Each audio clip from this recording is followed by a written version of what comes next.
All right, so I've got my new vocoder set up here, and I'm really excited about it. I built this yesterday, the box. I prototyped it out over the week in a cardboard box, and I ideated this setup over the last month and ordered the parts.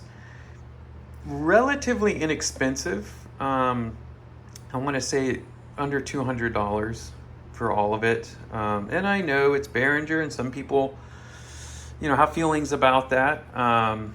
But yeah, I'm really, really enjoying it. I've got this patch that I initially made when I first started using it, and I've kept it because it's pretty reliable so far, and I've gotten a handle on it.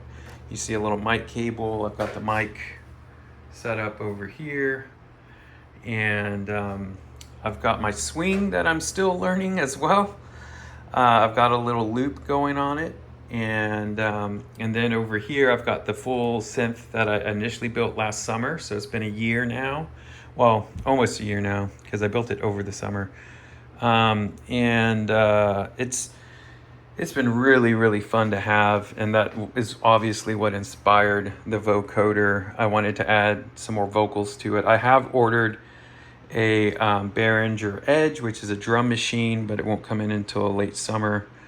So right now I'm doing mostly like kind of noise, ambient sounds, but I do have some capabilities to also add in some rhythmic things. Obviously I've got the synth here, and then I've also got a synth over here that I'm running, and you probably can't hear that if I take it up a couple octaves maybe.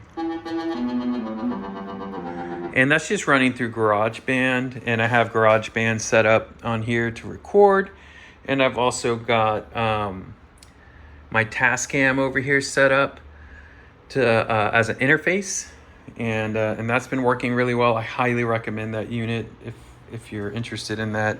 I'm running outputs here. I made a custom cable to run from quarter or 1/8 inch to 1/4 inch, and so they go into the back.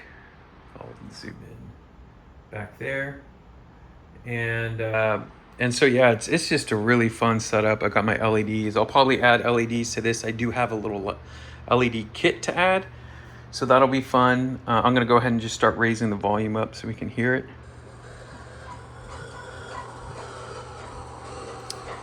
And like I said, I have it running in right here.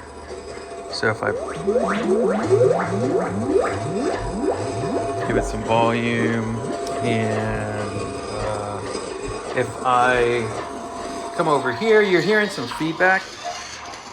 That feedback is actually from the mic. So if I come over here, I can be like,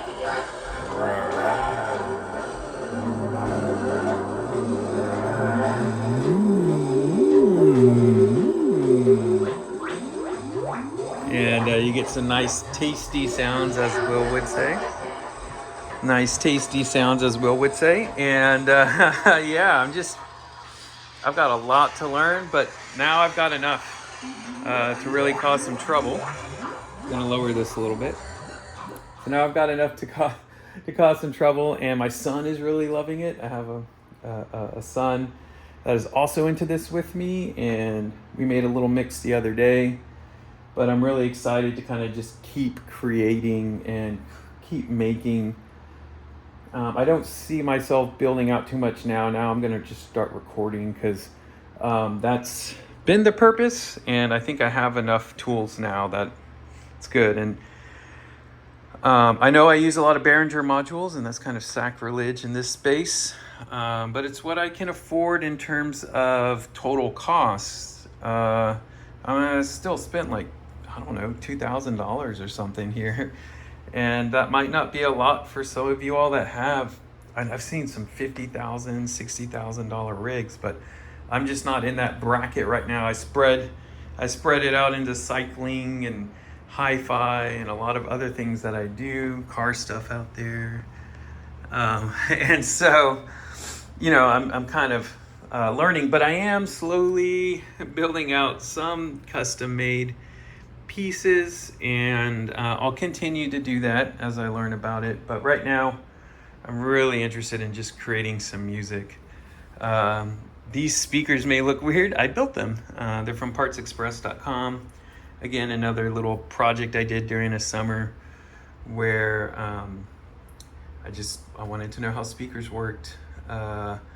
Literally, because I've owned a bunch of speakers, I've built speakers, but I made the crossovers for these and everything from a kit, and that was a lot of fun. So yep, this is where we're at, and maybe I'll check back in when I'm creating something and y'all can hear some more.